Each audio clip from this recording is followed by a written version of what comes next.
낭만 대통령의 문학 토크 시간입니다. 라파리 클래스 대표로 한 여러분 안녕하세요. 낭만 대통령의 문학 토크 시간입니다.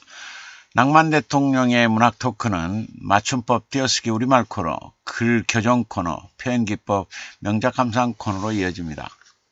네.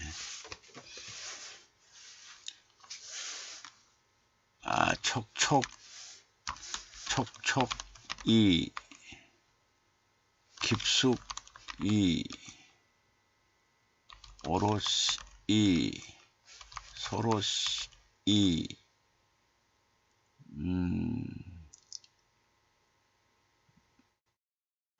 깨끗이 촘촘히 아스라이 아아라히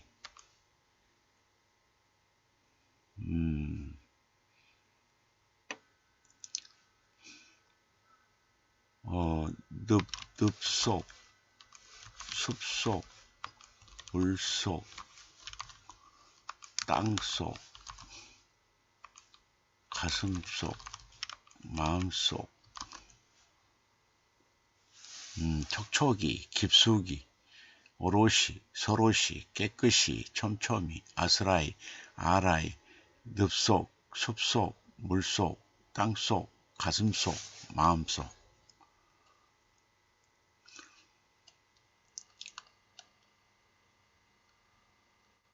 사라지는 사람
혹시 강덕순 시인, 박덕은 생의 방점처럼 찍히는 물보라 가득한 언덕에 햇기 한 자락 뻗어와 내리의 표정 모색하는 눈물의 양 감살즉 기맛좋게 완숙한 기계의 큰 소리가 용티름으로 자라나 입에 안색도 명랑한 거대한 나무가 되었다. 사냐를 굽어보고 푸른 추억 축적하며 계절과 계절이 있는 맑은 물과 밝은 노래 품에 안고 살더니 상실과 그리움도 해질녘에 따스한 혈통으로 물드는 시향에 잠겨 산안개 불러들이고 족빛 하늘도 초대했다. 우주의 소갯말을 흘려보내는 낮과 밤이 둥지트는 우듬지에 새소리 깃들어 우아한 날갯짓 파닥이고 콧노래 우습기 시작했다. 바람에 발랄한 상속받은 오솔길 잊기 위해 푸르른 미소가 돌고 산들바람이 향긋한 춤추고 아픔의 내력들도 평화로운 가슴의 꽃으로 피어나 다시는 슬픔이 없는 시심의 동산 갖고 놓았다. 웃음과 다정의 기척이 흐르는 시간의 길목, 천상의 기도까지 내려와 손에 손 잡고 사랑다발 터뜨리고 있다. 강덕순 시인의 시조집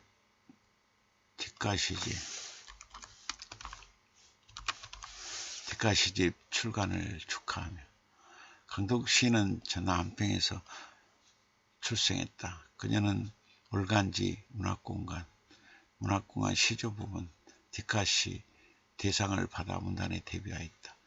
문학상으로는 백일장, 샘터문학, 한민족, 통일문화, 제전, 샘문신춘문예, 오은문학, 시조대상을 수상했다. 문단에서는 광주문인협회, 시인협회, 꽃스런 문학회, 오문학회, 시인연대 회원 등으로 활동하고 있다. 저서로는 시집 그리움의 시간, 시조집 시심의 강에 하얀 덮개 띄우고 등이 있다.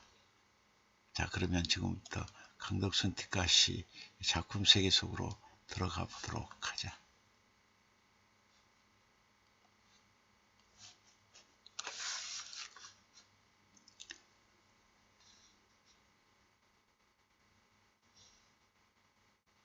수억 년 지켜온 한 맺힌 우리 땅, 절규하는 여인, 머리 풀어 짱짱한 볕에 말린다. 한많은 그리움도 옹이된 사연도 가슴속에 스며들어 찬란히 빛난다. 제3회 문학공간 뒷가시 문학상 대상 수상작인 이 시에서의 시조과자는 웅장한 산을 수억 년 지켜온 한 맺힌 우리 땅으로 바라보고 있다. 사진 속의 구름은 허공을 둥두둥실 떠도는 자세로 산에 잠시 머물러 있다. 일제강점기 때의 한민족의 발걸음 같기도 하고 항일 독립을 외치며 외로이 싸운 독립투사 같기도 하다. 한 맺힌 우리 땅을 지키기 위해 꺼져가는 조국의 불씨를 되살리기 위해 빼앗긴 조국을 되찾기 위해 먼 걸음을 걸었을 것이다. 집집마다 거리마다 절규하는 통곡 소리를 들으며 독립의 걸음을 옮겼을 것이다. 그 서럽고 간절한 마음을 대신해서 시조과자는 백두에서 한라까지라는 제목으로 잡았을 것이다. 삼행에서 하자는 머리 풀어 짱짱하게 볕에 말린다고 말하고 있다. 그냥 말리는 게 아니라 머리 풀어 말린다고 한다. 결연한 의지가 엿보이는 대목이다. 선비들의 지부상소처럼 절실함이 느껴진다. 짱짱한 볕에서 어떤 희망이 보인다. 어제의 걸음이 서러워도 결코 내일의 걸음은 서럽지 않게 해야겠다는 단호한 의지가 느껴진다. 그렇게 우리 어머니의 어머니들은 짱짱한 볕에 말리며 한 맺힌 우리 땅을 지키기 위해 애를 썼을 것이다. 어머니의 그 걸음이 있었기에 아버지의 눈물이 있었기에 한많은 그림도 옹이된 사연도 눈 속에 스며들어 찬란히 빛나고 있다. 뒷가시를 통해 민족의 의를 고취시키고 동시에 가슴속 응어리를 풀어내고 있다. 뒷가시 속에서 사진과 시심의 조화를 이뤄내고 있어 가슴 뭉클하게 한다.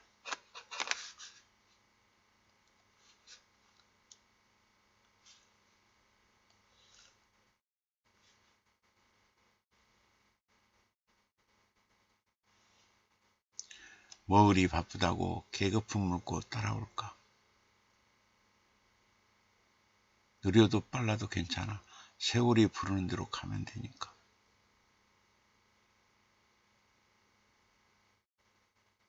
어?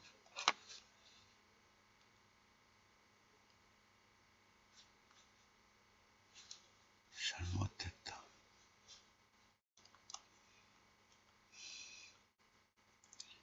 수억 년 지켜온 여기네. 여기.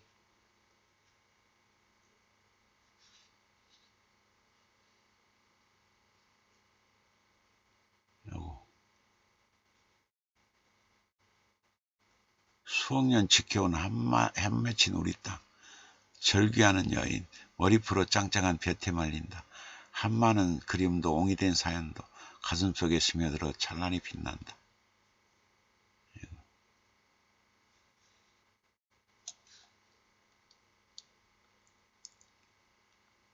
뭐 그리 바쁘다고 계급품 물고 따라올까. 느려도 빨라도 괜찮아. 세월 부르는 대로 가면 되니까. 이거는 이거.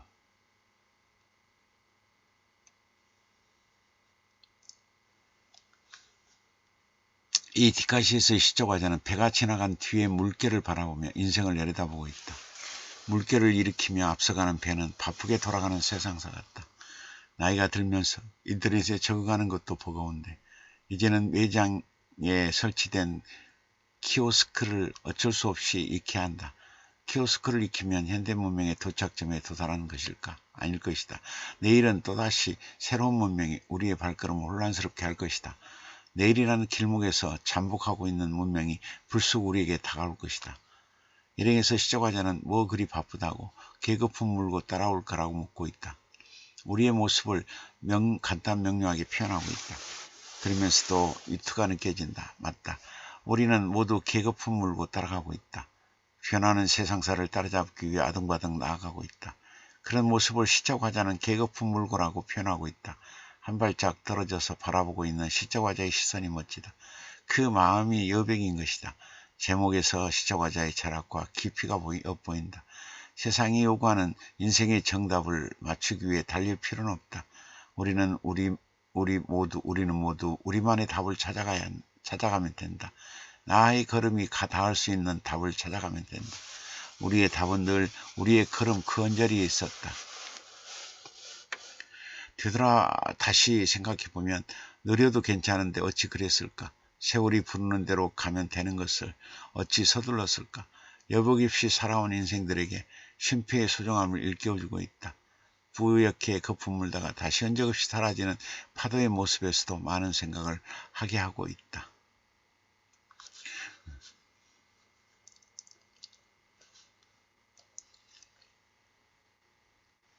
외로울까봐 서로 돕고 살라고 인연 맺어주었다. 누구보다도 더 행복하게 살라고.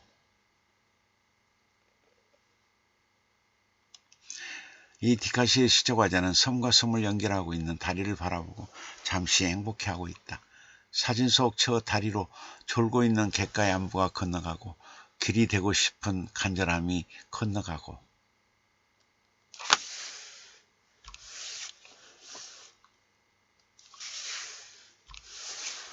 그리움의 인기척도 건너갔을 것이다.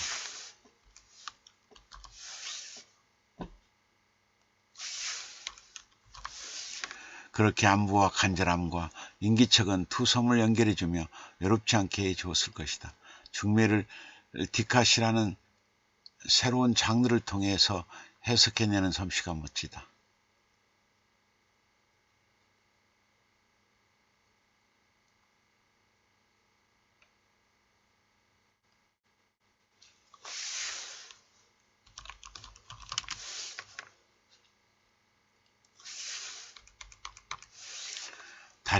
다리로 서로가 연결된다는 것은 당신의 이름을 다독여 준다는 뜻이다. 다독여 준다는 뜻이다. 나에게 들려줄 테니 당신의 외로움을 기대도 좋다는 뜻이다. 세상의 거친 물살에 아파할 때 내 어깨에 기대도 좋다는 뜻이다. 그 대상이 부부일 수도 있고 문학일 수도 있고 그림일 수도 있다. 어떤 면에서 보면 시인은 시와 결혼하고 화가는 그림과 결혼한 사람이기도 하다. 우리의 외로움이 슬슬이 무너지지 않도록 돌봐야 한다.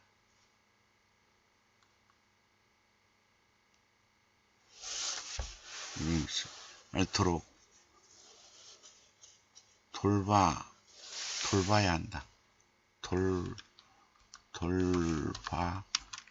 한다. 배우자든 문학이든 어떻게든 인연을 맺어 연결돼야 한다. 시적 화자는 그 누구보다도 행복해 살아야 한다며 인연의 소중함을 말하고 있다. 시를 통해 우리의 삶 속에서 놓치고 있는 감성을 일깨워주고 있다. 외롭게 사는 이보다 서로 돕고 사는 게 아름다운 삶이 아닐까. 인연 맺고 사는 게 고독하게 외돌토리로 사는 것보다 행복한 거 아닐까. 현대인의 문제점을 은근살짝 드러내며 충고해주고 있는 듯하다.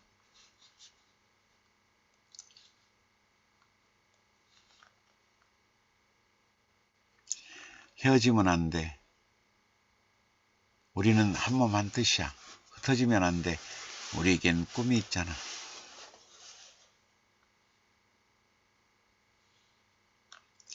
이 디카시에서의 시적화자는 헤어짐이 어떤 삶인지 알고 있는 듯하다. 사진 속 저 초록들은 모양과 크기가 모두 제각각이다.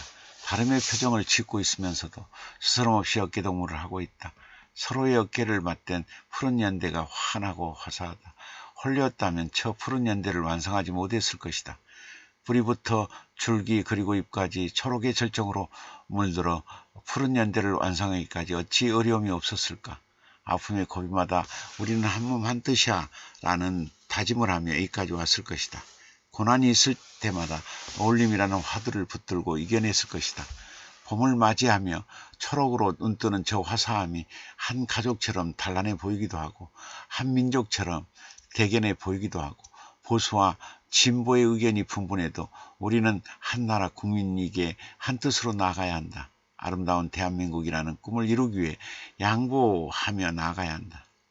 그러기 위해 어울려야 한다고 시적화자는 애둘러서 말하고 있는 것이다. 흩어지는 게 얼마나 슬픈지를 말해주고 있다. 이별과 꿈과는 거리가 멀다. 한 몸 한 뜻으로 살아가는 어울림과도 거리가 멀다. 아름다운 어울림 속에 있다. 한 몸 한 뜻으로 함께 어우러져 조화롭게 살아가는 곳에 꿈이 있고 행복이 있고 사랑이 있다. 그 곁에 머무르는 사람이 진짜 인연이라는 말이 떠오르게 한다. 진짜 인연끼리 함께 어우러져 자신의 꿈을 이뤄가기를 기원해본다.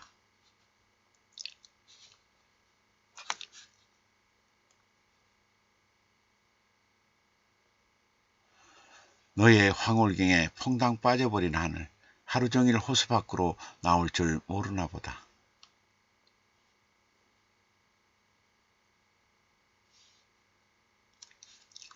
이 디카시에서 시적화자는 풍경 속으로 빨려 들어가고 있다.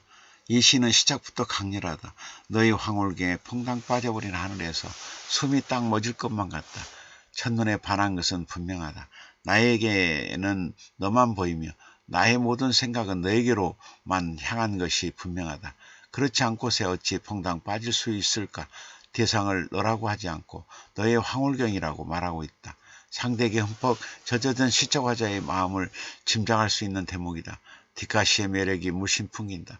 사진이 시의 의미를 더 확장시키고 시는 사진의 향기에 깊이를 더해주고 있다. 풍경 사진에 새로운 의미의 옷을 입히고 있다. 문득 우리의 사랑도 저와 같으면 좋겠다. 하루 종일 호수 밖으로 나올 줄 모르나 보다처럼 우리도 하루 종일 서로에게 관심의 끈을 놓지 않았으면 좋겠다. 상대의 아픈 마음을 살피며 다독여주는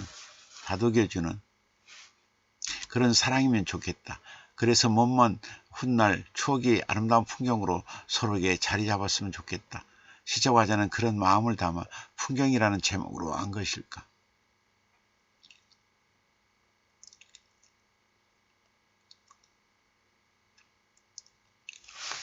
제목으로 정한 것일까? 우리의 사랑이 어찌해야 하는지를 말해주고 있다. 사진 속 물그림자는 진종일 행복하다. 님과 하나 되어 공감대를 형성하고 그 속으로 들어가 삶과 호흡할 때 인간은 인간다워지는 듯하다. 가장 순수할 때, 가장 자연과 어우러질 때 인간은 멋스러워 보인다. 풍경 속에서 황홀하게 빠져 거기서 나오기를 싫어하는 시적화자나 수면에 잠겨 진정을 놀고 있는 물그림자나 마냥 부럽기만 하다.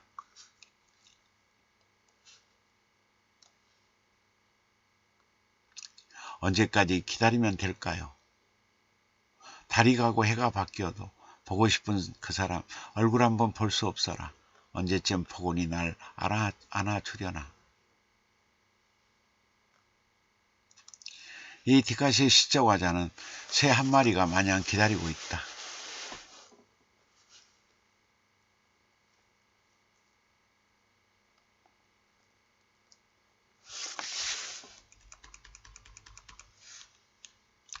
이 디카시에서는 새 한 마리가 마냥 기다리고 있다. 무건이라는 제목과 사진 속 한 마리 새에서 사진 속 한 마리 새에서 쓸쓸함이 느껴진다. 새는 외다리로 서 있다. 양다리를 내리고 있어야 힘들지 않을 텐데 어떤 아픔이 있길래 외다리로 서 있는 것일까? 새는 시선을 먼 곳에 두고 있다.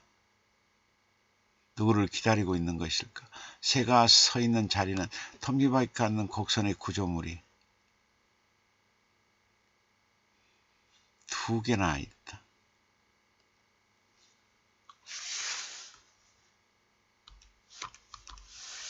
새 외로움이 더 부각되고 있다.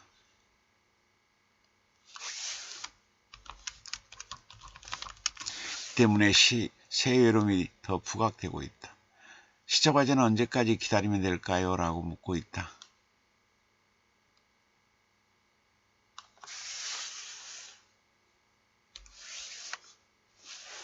먼 곳에 님에게 묻는 것일까?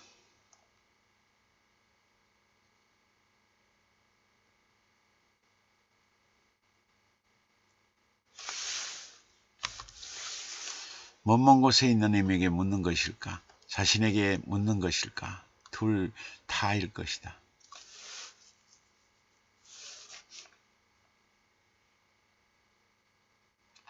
기다림이 몇 번의 계절을 넘어 또 몇 번의 해를 넘겼을 것이다. 시간이 흐르면 기다림도 지쳐 희미해질 법도 한데 달이 가고 해가 바뀌어도 보고 싶은 사람이 있다고 한다. 그 그리움을 어느 누구에게도 말할 수 없어 가슴은 멍들어간다. 시적 화자의 그리움이 닿는 곳은 오직 님이기에 님이 없는 곳에서는 쓸쓸함으로 깊어져야 한다. 쓸쓸함만 깊어진다.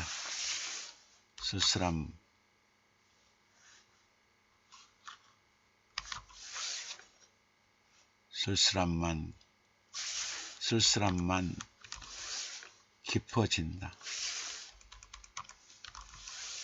사진 속 새가 날개를 활짝 펴 사랑의 소개말을 우러나르면 좋겠다. 긴긴 기다림이 환해져서 제 날개로 사랑의 색을 밝히면 좋겠다. 새에 빗대어 시적 화자의 그림을 대변하고 있는 걸까? 죽도록 보고 싶은 사람, 그 사람 얼굴 한번 볼 수 있다면 얼마나 좋을까? 언제쯤 달려와 폭운이 안아주려나? 기다림의 끝은 어디일까? 시적 화자의 그림과 보고품을 새가 대신해주고 있다. 그런 사이에 세월은 흘러가고 여전히 침묵만 가득하다. 이 고통스러운 기다림을 무건으로 견뎌야 하는 세월이 야속하기만 하다.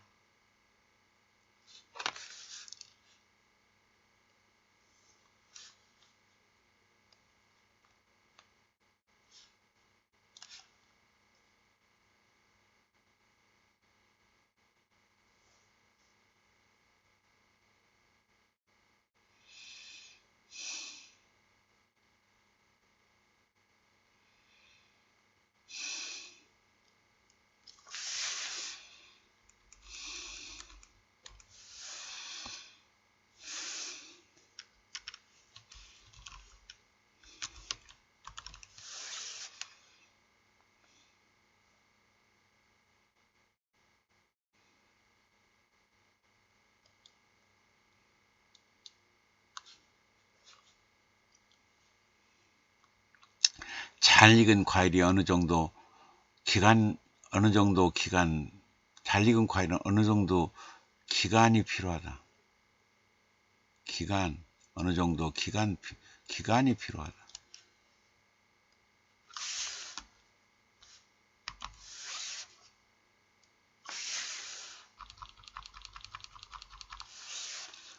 사람도 인성교육이 필수과목. 과일은 과일답게 답만 나야 하고 사람은 사람답게 행동해야 한다.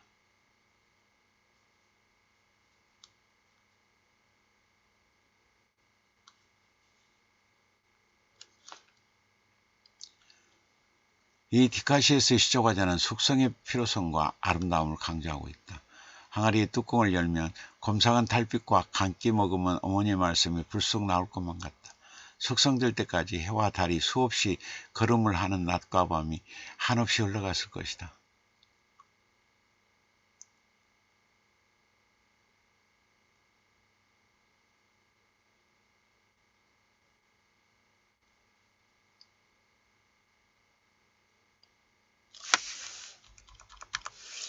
모가 난 우리들의 말들과 아픔도 굵은 소금 아래에서 숙성되어 익어갔을 것이다.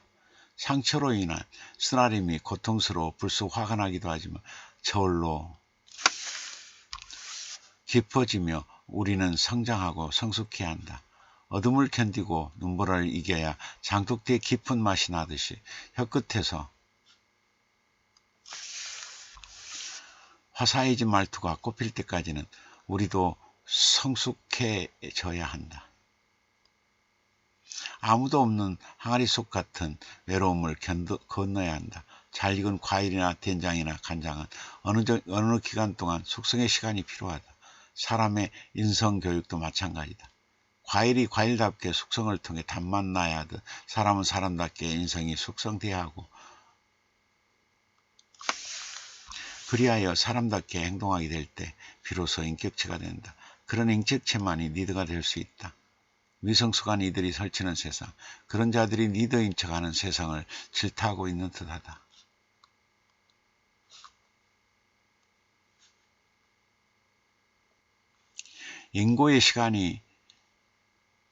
얼마나 인고의 시간이 흘렀을까?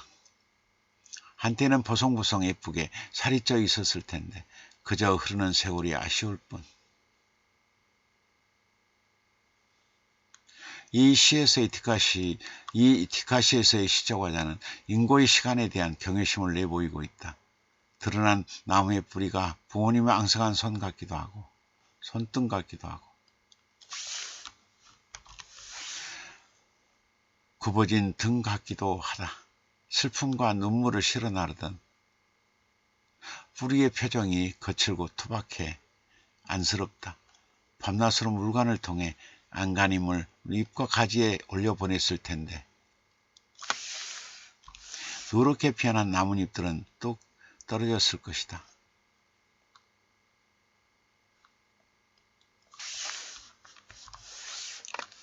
연체 미납금 같은 무덤이 밀려와 부모님의 저녁은 마음 편할 날이 없었을 것이다. 마음 편히 환하게 한번 웃고 싶어도 체납금 같은 어스름이 발목을 붙들었을 것이다. 그렇게 무릎을 끌어안고 웅크렸던 날들이 얼마나 많았을까. 시조과자는 그 힘든 시절을 모두 나열하지 않고 얼마나 인고의 시간이 흘렀을까라고 담담하게 말하고 있다. 하지만 사진 속 뿌리의 모습과 겹치면서 인고의 시간이 얼마나 힘들었는지를 보여주고 있다. 자식을 키우는 일뿐만 아니라 세상 일에는 그 어디나 인고의 시간이 필요하다. 그냥 아무렇게나 이루어지는 일은 없다. 우리 인생도 마찬가지이다. 청춘일 때는 생기발랄했고 보송보송 이쁘게 살이 올라 있었다.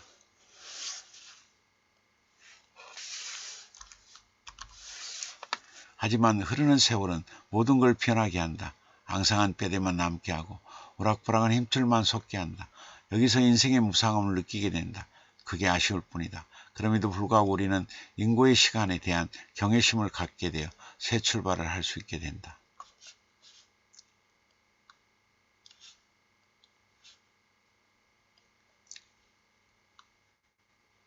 오른발 왼발 번갈아 찍는다. 매끄러워 촉감도 매끈 모양도 가지가지 마음속에 있는 상상의 나래.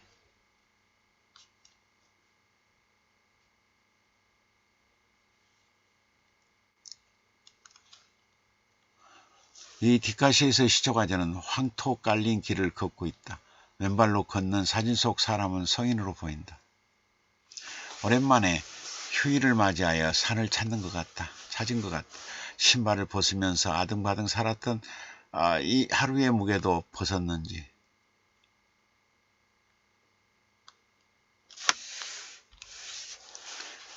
맨발이 편안해 보인다. 신발이 끌고 왔던 어제의 아픔 많은 발자국도 내려놓은 것인지. 시적 화자는 즐겁게 오른발 왼발 번갈아 찍는다고 한다. 어떤 기대와 설렘이 느껴진다. 신발이 사회적인 옷이라면 맨발은 그 옷을 벗은 상태를 말한다. 자유롭게 무엇인가를 할 수 있는 상태인 것이다. 땅바닥에 닿은 흙의 촉감에 집중하며 발의 독서를 시작할 수 있는 것이다.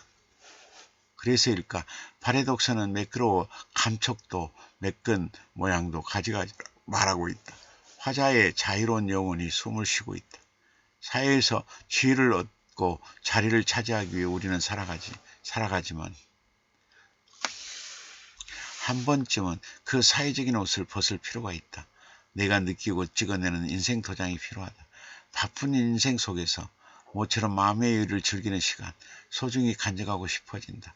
인생길에서 이렇게 부드럽고 매끈하고 행복한 순간이 몇 번이나 있었던가. 지난 생을 한번 되돌아보게 해주어 줬다. 앞으로의 인생이 되도록 부드럽고 매끄럽고 촉촉하고 행복했으면 좋겠다.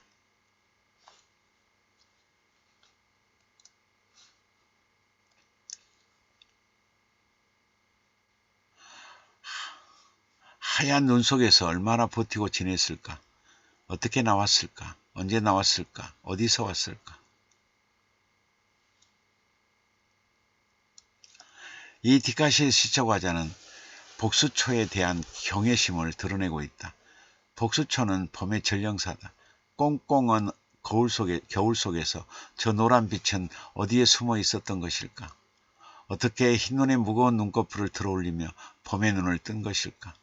때자국 묻은 찬바람을 털어내며 연두의 근육을 키운 저 연한 연두빛 ip사귀들, 소복한 봄의 살을 걸치고 공중을 떠받치고 있는 복수초가 신기하다. 아무리 외져도 봄의 주소지를 등록하는 저 꽃잎이 눈부시다. 시적 화자는 그와 같은 경외심으로 복수초를 바라보며 어떤 질문을 하고 있다. 하얀 눈 속에서, 강추위 속에서 어떻게 지냈을까? 얼마 동안 버티고 지냈을까? 눈더미와 추위를 어떻게 뚫고 나왔을까? 한밤중에 나왔을까? 여명에 나왔을까? 아침 햇살과 함께 나왔을까? 도대체 어디서 나왔을까? 그 힘, 그 배짱, 그 인내, 그 용기는 어디서 왔을까? 신기하고 신비롭기만 하다. 우리에게도 저런 힘, 저런 용기, 저런 도전정신이 있을까? 수없이 자살로 죽어가는 이 땅의 가련한 인생들에게 경고를 날리고 있는 듯하다. 인내심이 약한 탓일까? 용기가 없는 탓일까? 자신에 대한 경외심이 없는 탓일까? 부디 이 땅의 인생들이 복수의 강인함을 배워 실천했으면 좋겠다.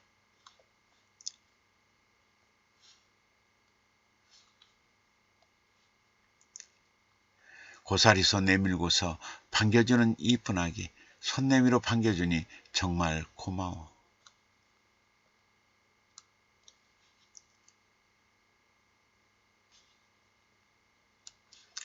이 디카시에서의 시적 화자는 연두빛 단풍을 반기고 있다.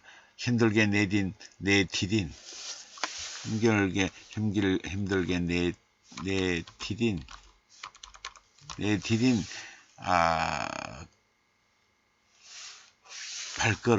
발걸음에 박수를 쳐주며 응원하는 손이 있다면 얼마나 신이 날까.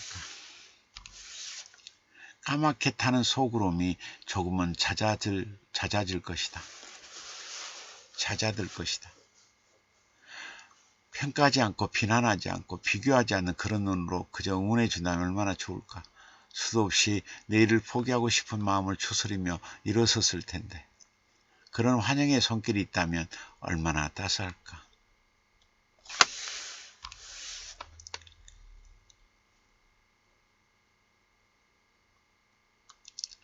시적 화자에게도 어떤 아픔이 있었을 것이다. 그 아픔을 딛고 한 걸음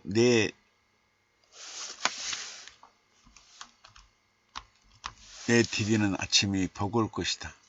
그 아픔을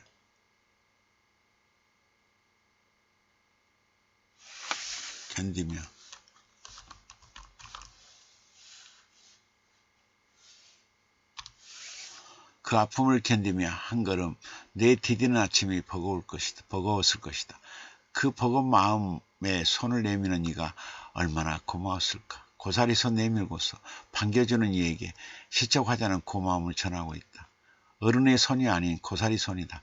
이 고사리 손은 작은 관심과 작은 몸짓을 의미한다. 맞다. 우리에게는 큰 관심이 필요한 것이 아니다.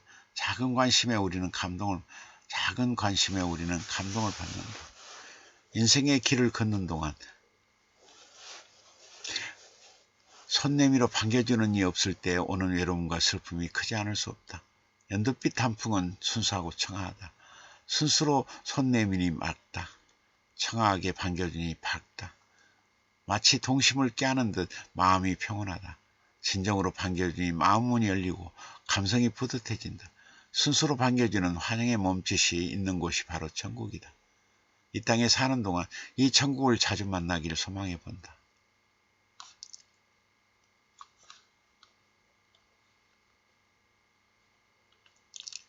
처음 태어난 그대로 살고픈데 한 번쯤 피어나주고 싶어 바꿔봤다.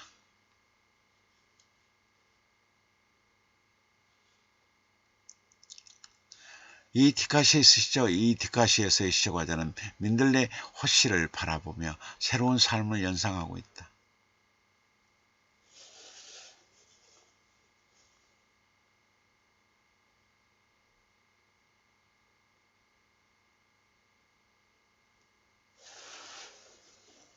모색하고 있다.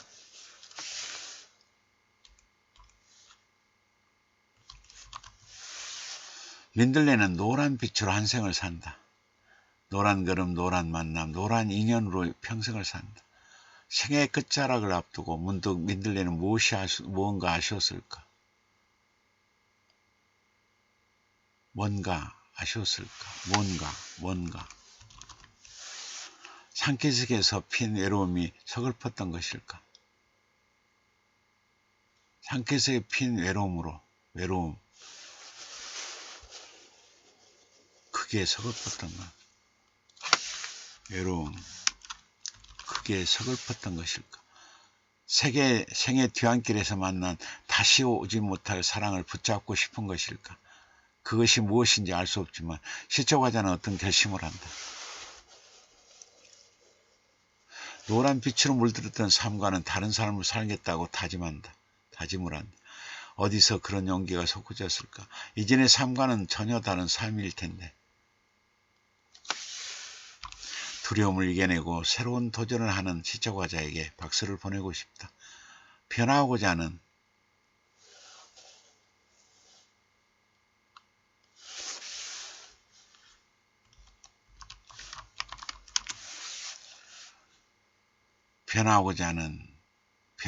삶의 의지를 시적 화자는 민들레 빛의 염색이라고 하고 있다. 무겁지 않게 다가가는 화자의 마음이 느껴진다. 우리도 저처럼 삶의 염색을 해보면 어떨까? 한 번쯤 변화를 주고 싶어 바꿔봤다는 말에서 웃음과 여유가 동시에 느껴진다.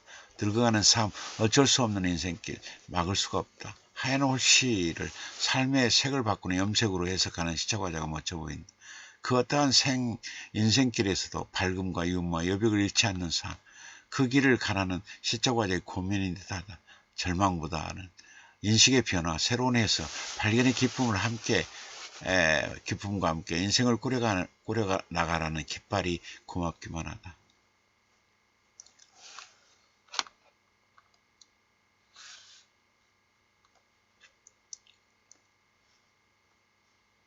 너도 나도 남의 도움 없이 언젠가는 혼자 가야 할 길, 꿋꿋이 가려고 연습 중.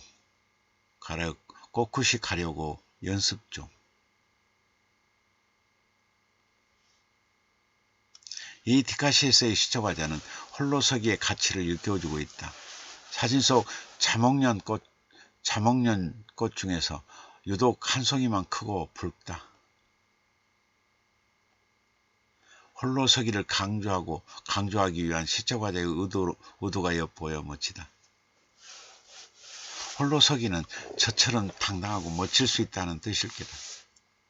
목련은 잎을 피우기 전에 꽃부터 홀로 피어난다. 목련을 선택한 것도 화자의 의도인 듯하다. 나무의 깡마른 몸으로 저 붉음을 홀로 피우기까지 무단히도 애를 썼을 것이다. 눈몰아치는 슬픔을 견디고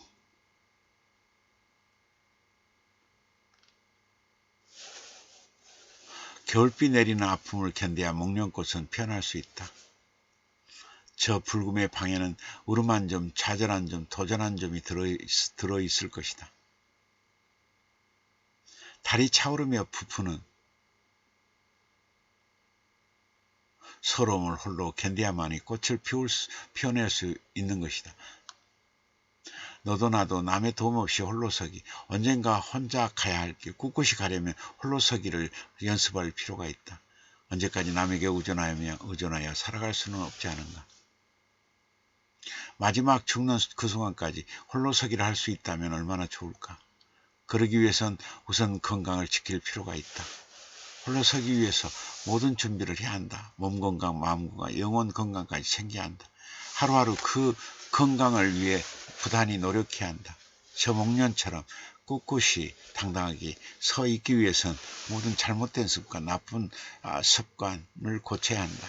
그래야 남의 손길과 도움 없이 혼자 일어서서 가야 한다. 그러기를 바라고 그럴 날이 오기를 두 손 모아 기도한다.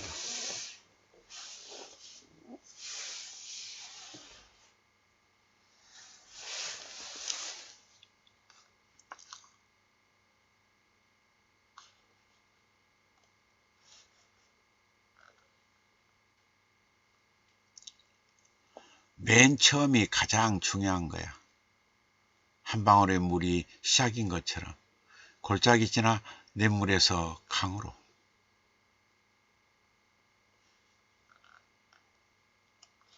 이 뒷가시에서 시적화자는 영산강의 시원인 용서를 바라보며 첫사랑을 떠올리고 있다. 첫 마음, 첫 정처럼. 그 첫의 의미가 크다. 아무에게나 첫 마음이 열리는 게 아니기에 첫사랑은 강렬하다. 설렘의 봄바람이 부는 그날, 거부할 수 없는 봄의 가지에는 몸서리치게 아름다운 첫사랑이 꽃을 피운다. 수백 번의 봄돈보라에도 마음을 주지 않았던 나무가 봄에게 반해 사랑을 시작한 것이다. 도도히 흐르는 영산강도 첫사랑 같은 용서가 있었기에 흐를 수 있는 것이다. 영산강이 푸른 물줄기로 뻗어나가는 것도 용서라는 첫사랑의 뜨거움이 있었기에 가능했을 것이다. 그 첫의 마음을 시작하자는 맨 처음이 가장 중요한 거라고 말하고 있다. 아기가 태어날 때 자식을 향한 저 부모의 첫사랑이 뜨거웠기에 부모는 오랜 시간을 인내하며 돌볼 수 있는 것이다. 한 방울의 물이 영산강의 시원인 것처럼 그게 골짜기 지나 냇물에서 강으로 이어져 가듯 우리네 인생도 시원이 중요하다. 사랑도 그러하다. 첫사랑의 소중함, 첫사랑의 아름다움, 첫사랑의 가치, 첫사랑의 감동이 동시에 느껴지는 뒷가시라서 감동적이다. 뿐만 아니라 꿈의 시작도 마찬가지다. 꿈의 시원이 진지하고 성실하고 꾸준해야 그 꿈이 이루어져 현실이 되게 할 것이기 때문이다. 문학도 마찬가지다. 문학의 답을 쌓아가는 것도 그 시원이 성실한 노력으로 또 받쳐져야 할 것이다.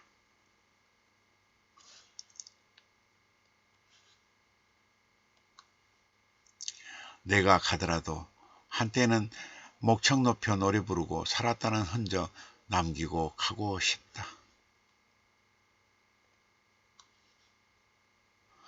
이 뒷가시의 시적화자는 매미의 우화를 통해 인생의 의미를 탐구하고 있다. 매미는 여름한철 목숨을 내걸고 울음소리를 완성했을 것이다. 나무의 허리를 부여잡고 완창을 하기 위해 매미는 잠도 자지 않았을 것이다. 아무도 말릴 수 없는 간절함이 저 울음에는 배어있다. 매미는 울음으로 나무를 삼키고 마을을 삼키고 숲을 삼킬 때까지 여름을 움켜쥐었을 것이다. 우리에게도 저런 간절함이 있나 문득 묻고 싶다. 간절함과 절실함이 매미와 허물에서 느껴진다. 목청 높여 울다가 목에서 피가 나는 일도 많았을 텐데 그 피울음을 이겨낸 간절함이 멋지다. 우리는 삶 속에서 어떤 흔적을 남기고 싶은 걸까? 시조가자는 그 아름다운 흔적을 위해 매미처럼 뜨겁게 한 철을 산 적이 있는지를 진지하게 우리에게 묻고 있다. 자신의 존재 이유를 후세에 어떤 모습으로 남기고 싶은지 곰곰이 생각해 봐야 한다. 또 매미의 유언을 통해 인생의 무상함을 동시에 느끼게 한다.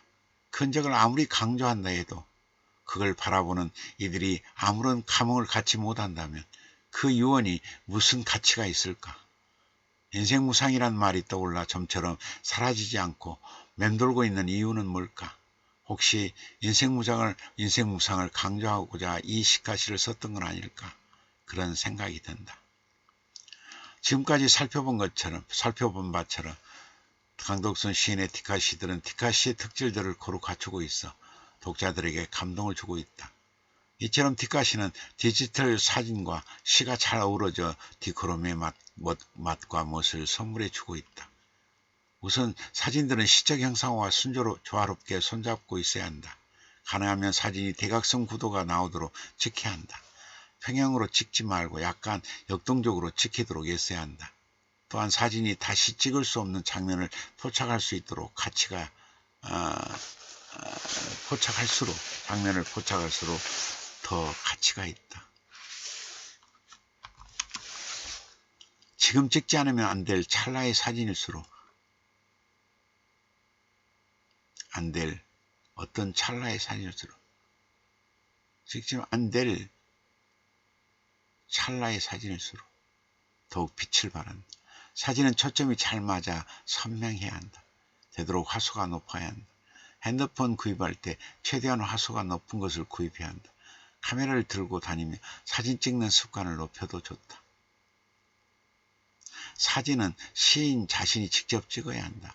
그 사진에 감흥을 덧입혀 시적 형상화를 할 때 더욱 빛이 나는 게 티카시다.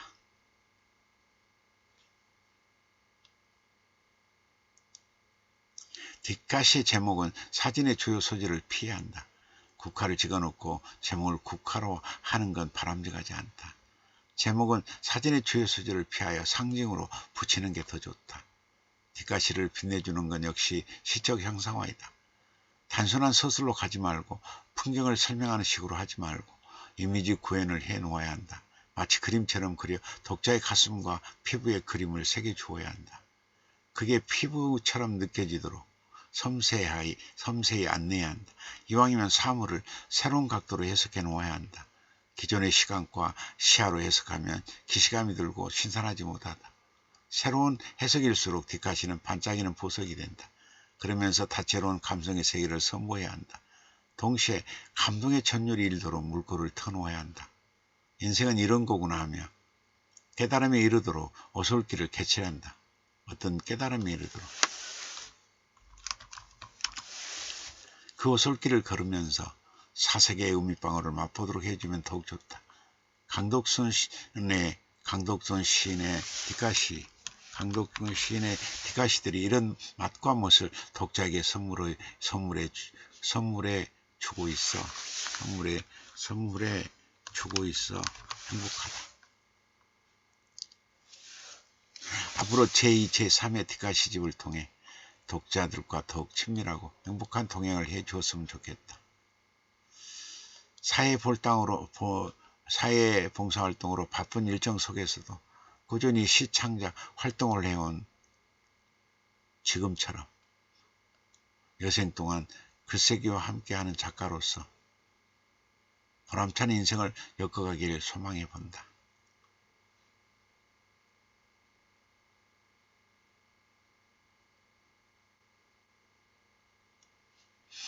늘 작가로서의 알뜰한 길을 꾸준히 걸어가길 바란다.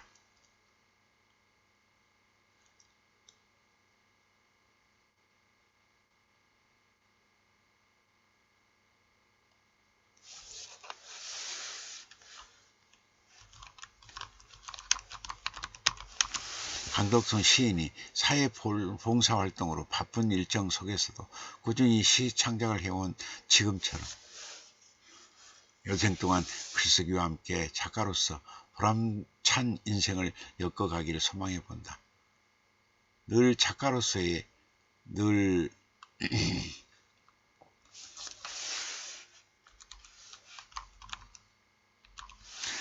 시인으로서의 알뜰한 길을 꾸준히 걸어가길 바란다.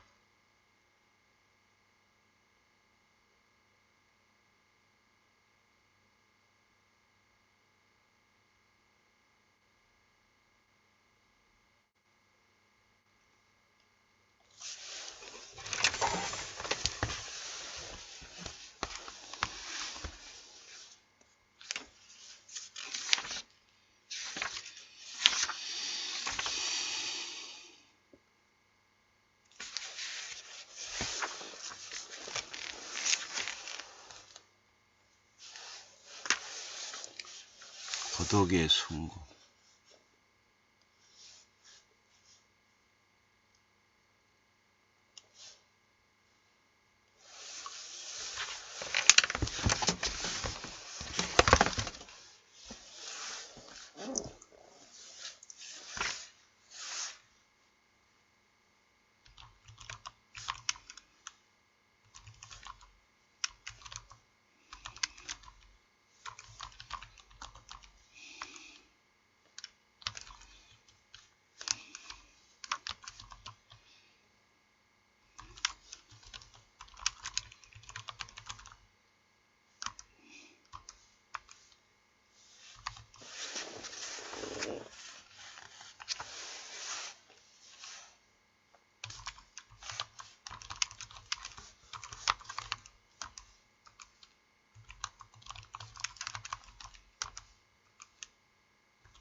하물며 몸에 묻은 사랑이나 짭조란 볼의 눈물이야. 신도 없는 한 세상, 믿음도 떠나 내 고독을 순금처럼 지니고 살아왔기에 흙 속에 묻힌 뒤에도 그 뒤에도 내 고독은 또한 순금처럼 썩지 않으련가. 그러나 모르리라. 흙 속에 별처럼 묻혀있기 너무도 아득하여 영혼의 머리는 꼬리를 붙잡고 영혼의 꼬리는 또 그 머리를 붙잡으며 돌면서 돌면서 다시금 태어난다면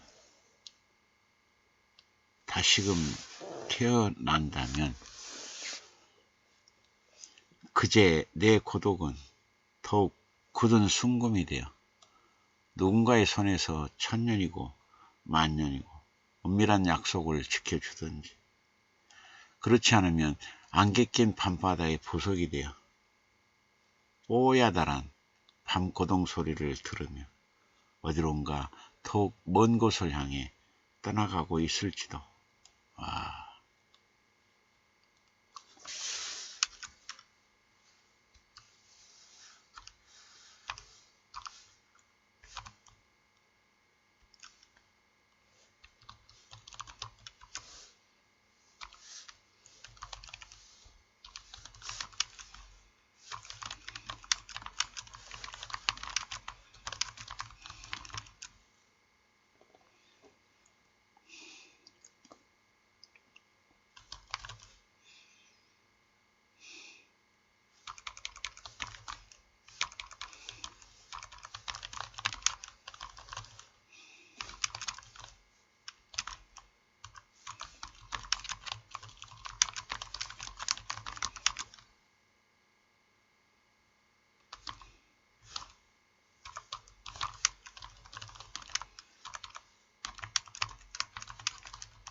1969년 12월 시인지에 실린 이 시에서의 시초가자는 자신의 고독에 대해 진지한 탐구를 하고 있다. 도대체 고독은 어떤 존재일까? 고독도 순금이 있나? 고독을 순금처럼 지니고 살아온 시초가자. 그 고독이 흙 속에 묻힌다면 어떻게 될까? 순금처럼 썩지 않을까? 아니면 영혼의 머리와 꼬리가 서로 붙잡고 돌며 다시 태어날까? 그리하여 고독은 더욱 굳은 순금이 될까? 그리고 누군가의 손에서 은밀한 약속을 지켜줄까? 아니면 안개 낀 밤바다의 보석이 될까? 아니면 밤고동 소리를 들으며 더 먼 곳으로 떠나갈까? 고독을 이처럼 다채롭게 새롭게 해석하는 다채롭고도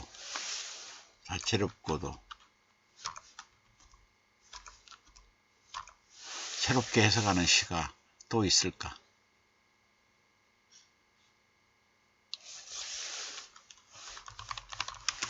세상에 또 있을까? 고독에 대한 새로운 해석이 경이롭기까지 한다. 시의 특질이 무엇인지 제대로 꿰뚫고 있는 듯하여 숙연해진다.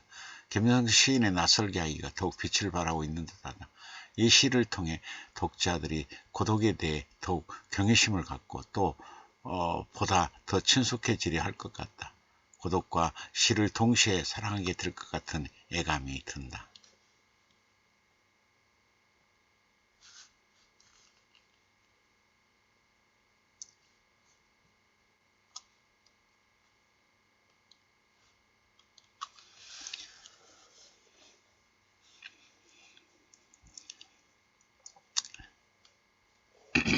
자, 오늘은 여기까지 하겠습니다.